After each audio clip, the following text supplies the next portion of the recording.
Hi everybody, it's Adrienne. So today's topic I'm going to be discussing is about how to build swags when you have no lace from the manufacturer to use.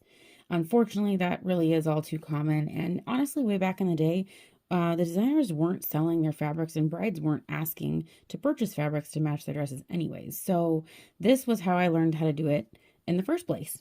Now, at this particular fitting, I had showed this bride this. It's a heavy bodice. I had showed this bride this piece of lace right here. And I showed her how nicely this matches. This is not from her dress. This is actually a piece from my stash, which is a larger piece of embroidered fabric that I can cut apart into my own appliques. And she was like, where? I don't even see it. So the method that I'm going to use to build these swags is something that I call a fruit salad. So if you can imagine you're having a party and extra people show up that you did not know were coming, and you're like, I don't have enough fruit salad. I'm going to go chop up 2 new fruits and mix them in to stretch the salad out. And ta-da. So I know it sounds totally ridiculous, but that's always how I thought of this method. So what I'm going to do is remove and replace some pieces on the dress and blend by adding the new lace to the actual body of the dress as well. I have a take-in pinned here, so just ignore that for now. I can remove a little bit of lace from the skirt to use in the straps, but I don't want to move too much. I actually think that this skirt piece here, there's one on each side.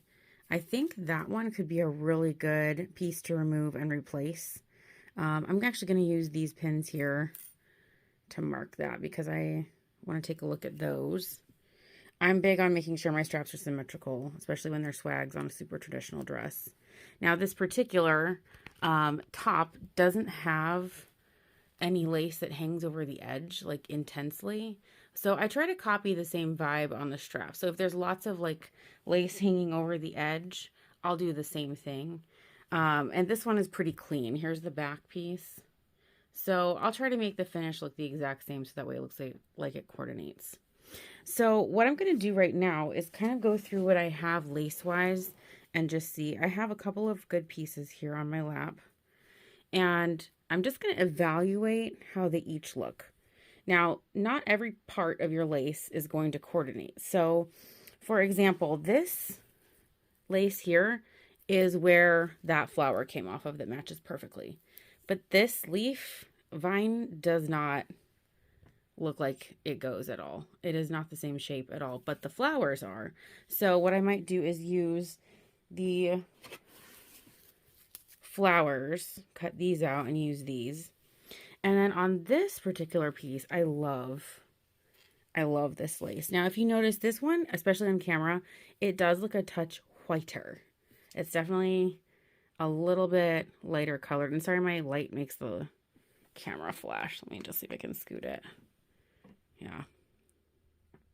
So what I might do with this one is use, again, just the heads, just the actual pieces. These leaves do look much better. So these leaves actually look like they go a little bit more with the dress because they have a little more of like the lacy fill and they have the small sequin here. Now, none of my lace has the beadwork that's on the dress, but this beadwork is pretty light, so I'm not going to stress about that super hard. Now, every so often when you're doing like a take-in on a dress, you'll have a little bit of fallout that you can use, but not enough to build a whole swag or a whole sleeve or anything with. So I'm sure y'all have run into a big pet peeve of mine when a stylist says, oh, you can use the hem scrap to build your swags. Well, this is the hem. There's not a stitch of lace down here to use. So unless the dress is fully encrusted and you can take off big pieces at the back, it is nice if fabric can be ordered, but this is really good to be able to utilize in the event that you don't have anything to use.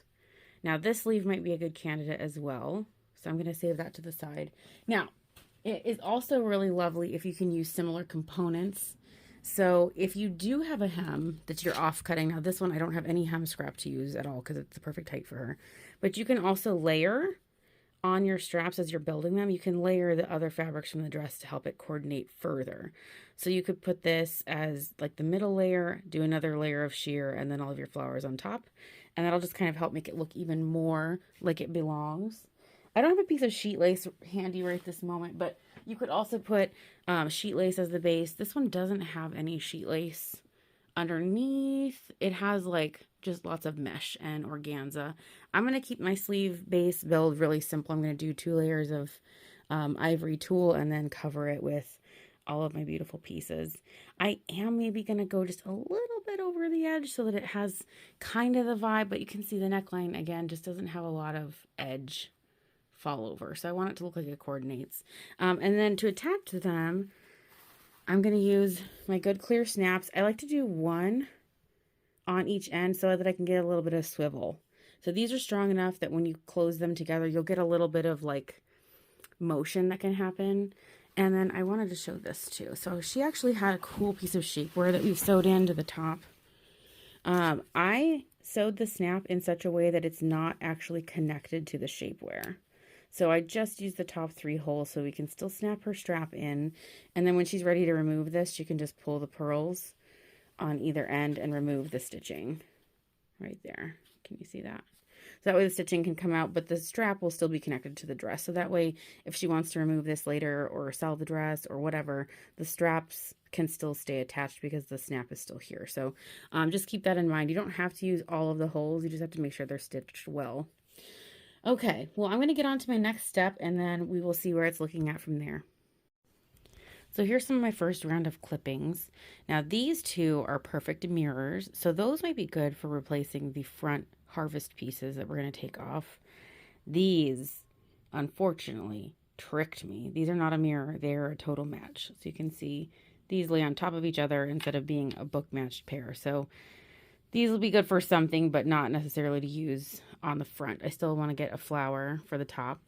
And then this is a good example of how you don't have to use the entire piece of the motif. So the leaf on this one does not look close enough to the leaves on the actual dress at all.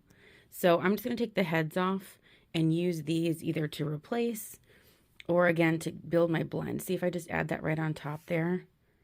It blends in and it introduces the new flower that I'm going to have to add to the swag and make it look more grounded because it exists somewhere else on the dress also. So you can be choosy about what you need. That's why it's called fussy cutting. And then I pulled out some of these because these are just so cute.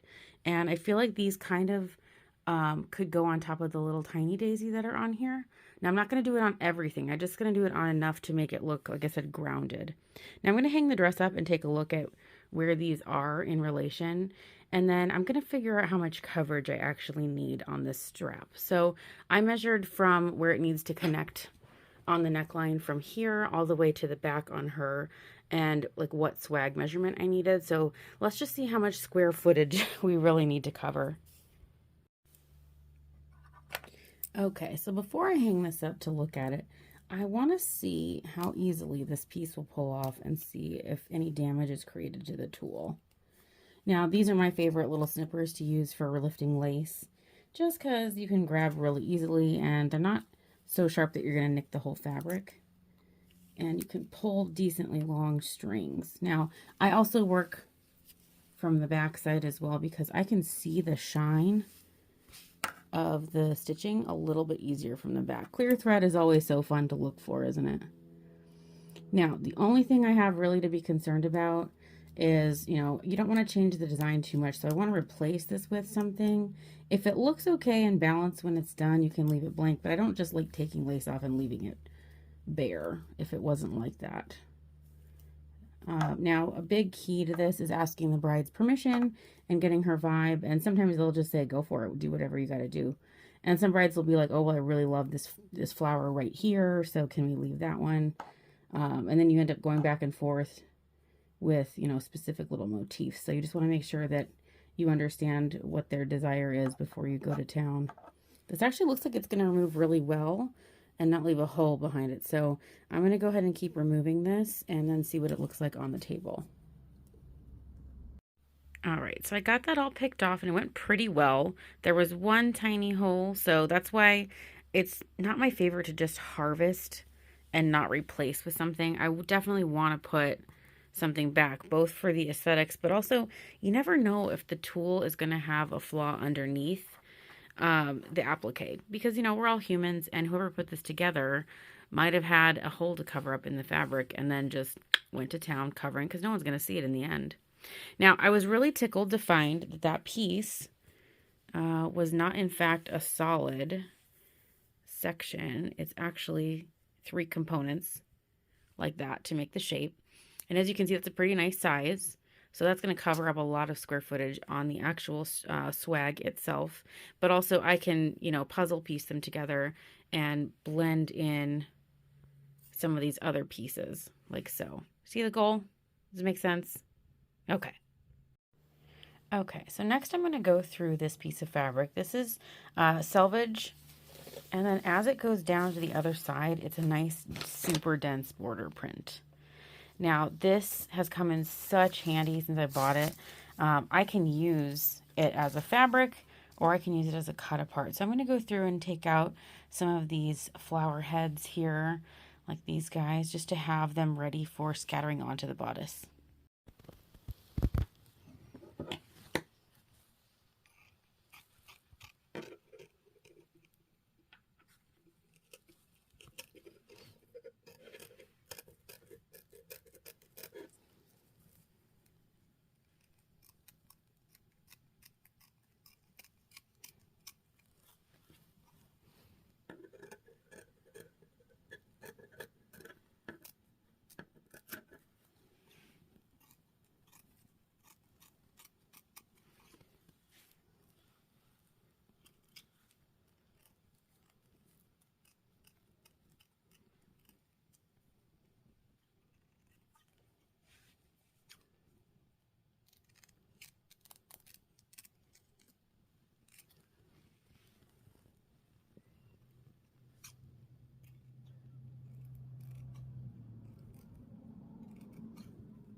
So I'm going to go ahead and get my tulle swag stack of fabric set up.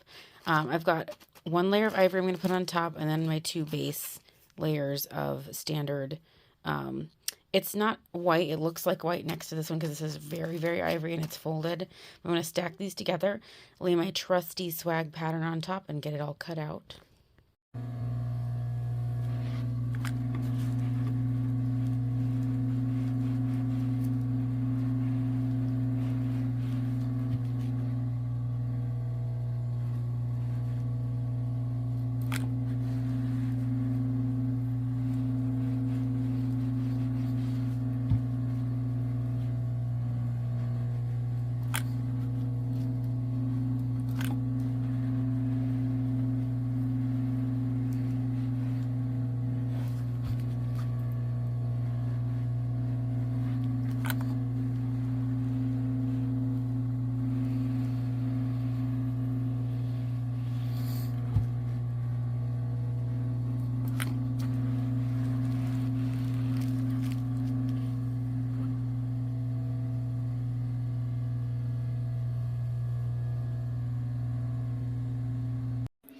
All right, so now I've got my 2 base pieces cut out, and these are going to be the fronts.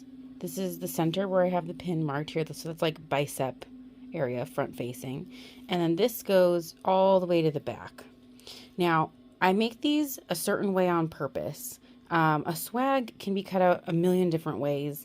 This is a really good one for when you're just wanting to give a little bit of structure, but you're not going too tall. You can see we're about 3 fingers wide. That's kind of my favorite width to go for that middle part. And then having the length back here means you can tuck in a little bit more or have it be a little bit longer, or this will be long enough to pop over her shoulder as well as like an upward strap instead of just a swag. And that's partially why we do 1 snap at the end so it can swivel. Now what I'm going to do is I have my little groups of pieces here. I like to build my symmetry as I go. So I'm going to build them at the same time. If I set up one really pretty and then try to copy it on the other, I always struggle. So I'm going to start with my biggest piece in the middle. And then I like to do my front face first and think about what this is going to look like coming up, covering her arm crack. Everybody wants to cover their arm crack. And then maybe soft here, keep this part sheer, and then go into a larger motif at the bicep. Again, you can trail off a little bit here and end with something really strong. Okay, so let's get started with this. And frankly, I'm glad you guys can't see how my camera is set up right now. She is on top of my lamp with a rubber band. I gotta look into some better stuff here. So, I've got my 2 little piles just off camera here. These are the ones I pulled off of the dress, so that way we can make sure we've got symmetry going. So I'm going to start with that biggest one that we found. I haven't pressed these out yet. I'm just kind of auditioning here to see what we still need to pull off the dress or off of our scraps. Because if we need to pull off a lot more, then I have to decide what we're going to do. I think I want these to be my front pieces because those are so pretty. And those will give us like an immediate connection to the dress right there up at the front. So I think I want to do those there. And then I'm going to just lightly pin so I can wiggle these around. Let's see here. This is what I meant by I work on both of them at the same time. I find that I can tell if they're balanced looking just by having them next to each other too, because I don't want to go too dense. Okay, these are from the dress also. I feel like that looks really pretty. And I'm gonna again keep it kind of light. I do want a little bit of over the edge, but not a ton, because her dress doesn't do that. But if anywhere is going to be a little different, I think this is a good spot. It's so dreamy when you have a little bit of leaf hangover on the edge. Okay, we still have quite a bit. I feel like this doesn't really look like an end. You know, the shape of it doesn't look like an end. So I feel like that makes more sense. Okay, let me try this. I'm going to grab one of these other flowers that we had pulled. And again, this is where we have that pair that was like a false match. They're not mirrored. If you're in a pinch, you absolutely can use these because you can still face them forward. And honestly, nobody's going to come up and say those are not a perfect match. And if somebody does that, they are very, very weird. That's not a thing that would normally happen at all. So that would be absolutely just fine to do that. I might just go ahead and leave that there as an option because that looks really pretty. And then, like I said, I might do like a little sprinkle. You don't have to fill up absolutely every space. I do want to make sure the front has the most coverage though, because one of her reasons for wanting these was because we have a church dress code we need to work with here. So we need to give a little bit of coverage towards the front. So I always start with like my larger pieces first, and then, you know, you can scatter in and fill and grab some leaves. You know, you can do that stuff as you kind of go along. Unfortunately, I'm going to need some more. So I'm going to kind of keep this process going. You can always start sewing stuff down, but I wait till I have everything decided where I want it, just in case. So that way I don't accidentally run out of good pieces for, you know, I want to save the ones for the dress to make those the most prominent. If I don't have to take any more off of the actual dress, I will not, because I don't want to create a situation where I'm balding the dress either. That's definitely not the goal. So let's take a peek here. I feel like, and I was saying I didn't like that one shape for the back. I like everything to kind of triangulate and taper off really, really naturally. Honestly, one of my favorite shapes for the back end is a leaf. I love using either a single or a cluster. I feel like as you get to the end, that just makes so much sense to me. I love that. I probably won't do another larger one on here. I don't want this to look too heavy when it's done, although that does look pretty, but it kind of competes with the one from the dress here. So I think I'll probably keep the rest kind of light-ish and mix in some of these leaves, because these are really nice and they look kind of sheer and pretty like that. But again, only if I have another pair for that, I'll use those. If I don't have another pair, I will not be using those because I hate when things are kind of close but not exact. And again, nobody's ever going to take these off of her and put them upside down and be like, oh, it's not perfect. But I know what's perfect. So I'm going to keep searching for that level of perfection. And you can see that one lace has so many more duplicates than pairs. So we'll just keep going through here and see what we get that we like.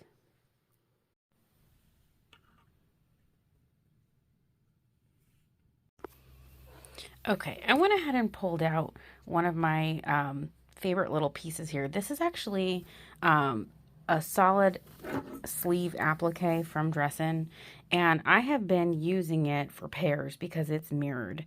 So I'm going to go ahead and pull some pieces off of this to get some last mirrored pieces that I can use to really finish off these little swags.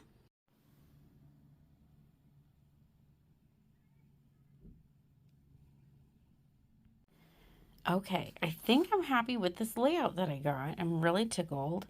I feel like this has a nice amount of density. I'm going to get this started, and then I might fill in a couple little leaves here and there, but I really like how this looks. I don't want to make her look too dense up top.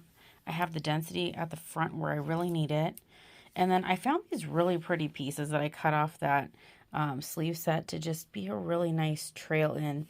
And what's cool about this is if I need to shorten it, it still looks pretty no matter where I put it in the back here. So I usually will save my snap, like my final snap, to put on at the final appointment so I can get it exactly in the right spot where I want it in case, you know, it feels tighter or looser in the actual fabric. Okay, I'm going to switch over to clear thread on top and leave my standard thread on the bottom and get these all sewed in place, and then I'll take a look and see how they look density-wise without all the pins.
Okay, so there we have our first one all sewed down. And you can see on some of them, I just sewed the center. So that way it still has a little bit of three-dimensional quality, which I think is just so cute. I'm going to get this other one put in place, and then I'll do the final pressing. I always press front and back just to, you know, marry everything together. Haha, no pun intended.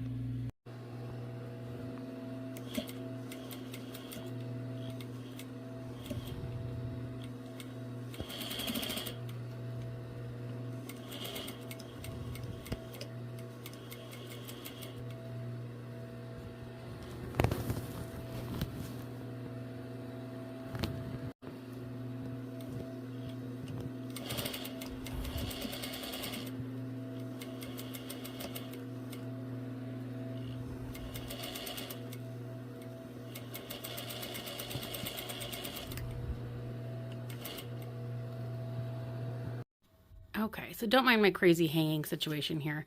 So I have the strap snapped on in the front and back so you can see how it looks. And then I just wanted to show you the other components. So I have laid out my extra pieces that I'm going to sew on. And you can see I'm going to go for symmetrical. And then I'm going to go down the center front with a couple pieces. And then those sides where I borrowed those sections, I have mirrored pieces to fill in. So I'm going to sew those in place, and then you won't even be able to tell that this was added together because everything blends really nice. Now I hope I'll get some pictures, and I'll probably do a short on that when it's all done, because I want to finish this video and her pickup is not till Saturday. So I'm going to get this all sewed in place and do my final take in and all that good stuff. So that's going to be the video for today, guys. I hope you found this really interesting. Again, stay tuned for the shorts wrap up on this one. This is how to get a strap or a swag made when you have hardly anything to use. Alrighty, I'll see you in my next video, guys. Bye.